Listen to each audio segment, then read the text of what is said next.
নমস্কার বন্ধুরা, আমি সুস্মিতা মায়ের হেসেলে আপনাদের স্বাগত জানাই। আবার চলে এলাম নতুন দিনের নতুন একটা রেসিপি নিয়ে। আজকের রেসিপি হলো বরবটি আলুর একটা দুর্দান্ত একটা রেসিপি। গরম ভাত, রুটি, পরোটা আপনারা অনায়াসে এই রেসিপিটা কিন্তু ব্যবহার করতে পারেন।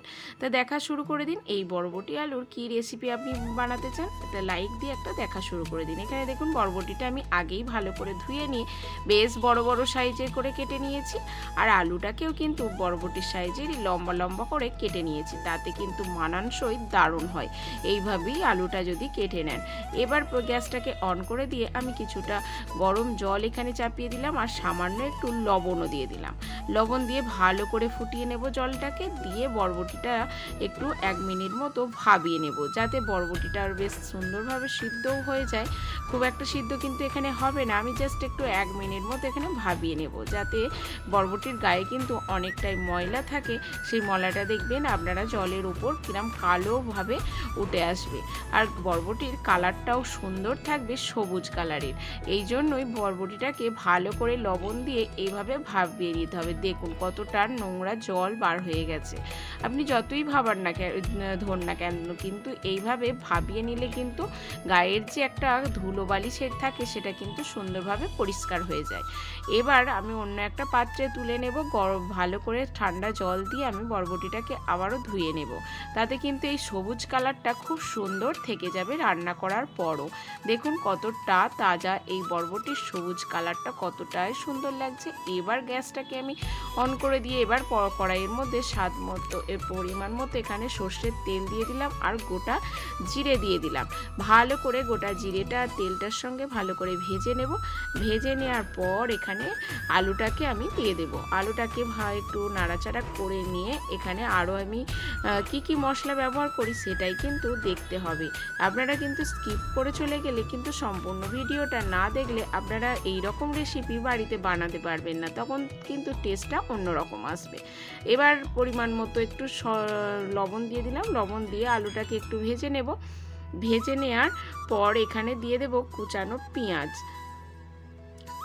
আমি একটু তেলটাকে ছড়িয়ে নিচ্ছি, মাঝখানেই দিয়ে দেব এখানে কুচনো কটা রসুন। রসুনটাকে দেখুন বেশ গোল গোল করে এখানে কেটে নিয়েছি, কুচিয়ে নিয়েছি। আপনারা এখানে বাটা ব্যবহার করবেন না, এইভাবে কুচানোই রসুনটা ব্যবহার করবেন। আর দিয়ে দিলাম শুকনো লঙ্কা দুটো। ভালো করে এইভাবে ফাটিয়ে নিয়ে আমি তেলের মধ্যে দিয়ে দিলাম। এদিকে আলুটাও ভাজা হয়ে যাবে আর আমার গোটা গরম মশলাটাও কিন্তু সুন্দরভাবেই ভাজা হয়ে যাবে। এইভাবেই নাড়াচাড়া করে নেবেন, তাতে কিন্তু তেলের পরিমাণটাও কিন্তু বেশ কম লাগে আর রান্নাটাও কিন্তু খুবই ঝটপট বানানো হয়ে যায়। এবার দিয়ে দেব এখানে কুচানো পেঁয়াজ। এখানে আমি একটা মিডিয়াম সাইজের পেঁয়াজ কুচিয়ে নিয়েছিলাম, সেই পেঁয়াজটাকেও কিন্তু এই আলুর সঙ্গেই একটু ভেজে নেব। এইভাবেই রান্নাটাকে করবেন, তাহলে কিন্তু আপনারা গরম গরম রুটি বলুন, পরোটাই বলুন আর গরম ভাতের সঙ্গেই বলুন, অসাধারণ লাগে এই রেসিপিটা। একবার অন্তত বানিয়ে দেখবেন, খুবই ঝটপট বানানো হয়ে যায়। এবার এখানে একটা মশলা বানিয়ে নেব। সেই মশলাটার মধ্যে হচ্ছে গুঁড়ো মশলার জিরে গুঁড়ো, ধনের গুঁড়ো আর স্বাদ মতো লবণ, আর দিয়ে দেবো কালারের জন্য কাশ্মীর লঙ্কা আর হলুদ।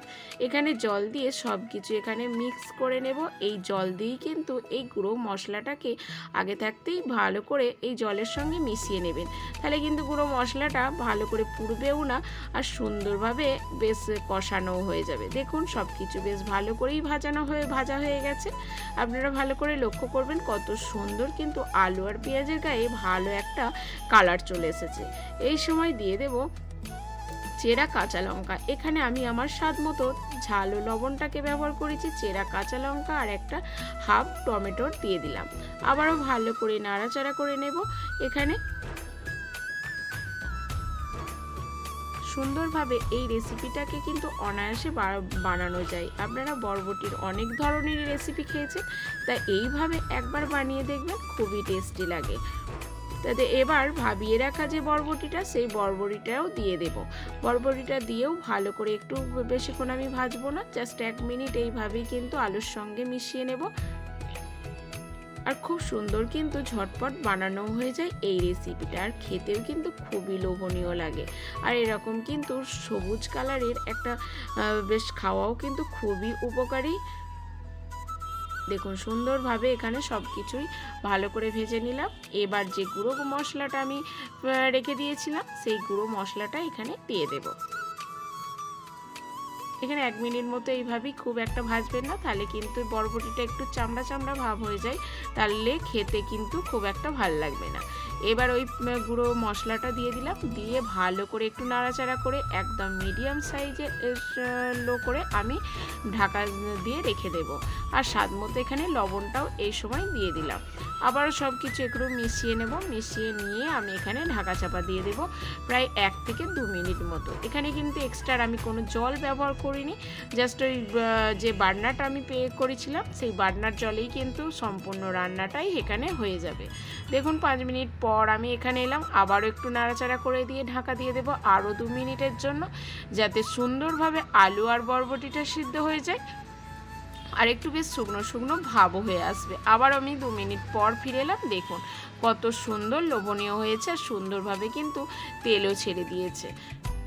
আরও সব কিছু ভালো করে একটু মাখা মাখা করে নিয়ে এখানে গুঁড়ো গরম মশলা আমি ছড়িয়ে দেব। ছড়িয়ে দিয়ে ভালো করে কিন্তু নাড়াচাড়া করে নেব। দেখুন কতটা লোভনীয় লাগছে এই রেসিপিটা, আর গরম গরম রুটির সঙ্গে রাতে কি বা সকালের ডিনারে অসম্ভব সুন্দর লাগে এই রেসিপিটা। একবার অন্তত এইভাবে বানিয়ে দেখবেন, আশা করি ভালো লাগবে। দেখুন এবার গুঁড়ো গরম মশলা ভালো করে ছড়িয়ে দিলাম, আর এইভাবে কিন্তু সব কিছু মিশিয়ে নিয়ে গ্যাসটাকে একদম অফ করে দিয়ে ঢাকা চাপা দিয়ে দেব বেশ 5 মিনিট মতো, যাতে গুঁড়ো গরম মশলাটা সম্পূর্ণ রেসিপিটার সঙ্গে মিশে যায়।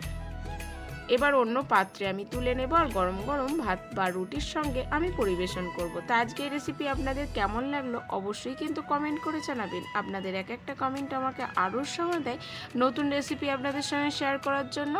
আর সম্পূর্ণ ভিডিওটা দেখার জন্য ধন্যবাদ। ভালো থাকবেন, সুস্থ থাকবেন। অবশ্যই কিন্তু আপনাদের কমেন্টের আশায় রইলাম। আর নতুন মানুষ হয়ে থাকলে তাহলে কিন্তু আমার রেসিপিগুলো ভালো লাগলে অবশ্যই চ্যানেলটাকে সাবস্ক্রাইব করে পাশে থাকা বেল আইকনটিটাকে প্রেস করে রাখবেন, যাতে আমি নতুন রেসিপি ছাড়ার সঙ্গে সঙ্গে সবার আগে আপনাদের